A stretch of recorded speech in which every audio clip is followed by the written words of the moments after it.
Așa. Vezi? Asta e. Vezi, ăsta e apel. Și te duci în jos înspre, uite acolo. Clau, încolo, du-te și să treci pe lângă câine. Du-te în jos încolo, uite încolo, așa. Deci cu el nu putea... Da, dar nu așa, așa, la plimbare. Să nu se ducă la el. Dacă se duce, îl chemi.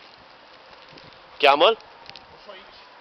Du-te, du-te, Oșo, așa, bravo, bun. Du-te în jos, așa, nu mai da așa mult, că acum e apel. Bun.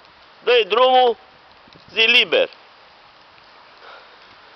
Așa, și lași. Lasă să se ducă la el. Așa. Vezi, așa-ți merge pe stradă dacă exersezi, uite. Și vină spre mine și cheamă-l, vină cu a, cheamă-l. Oșo aici. Oșo, mai. Aici. Oșo aici. Oșo aici. Bun, insistă. Bravo.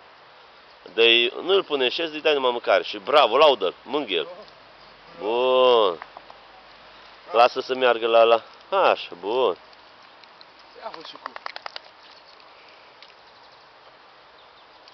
Bun. Se ridică deja părul. Da.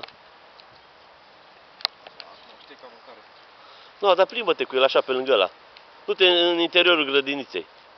Încolo, încolo. Așa, lasă-l, du-te încolo. Du-te și îl chemi. Când ești la containerele alea?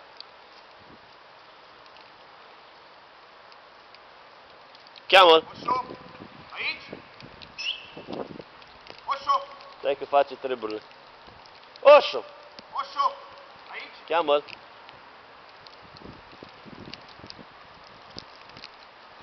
Bun. Acum laudă-l și încă una. Mergi încolo, Claudiu. Așa.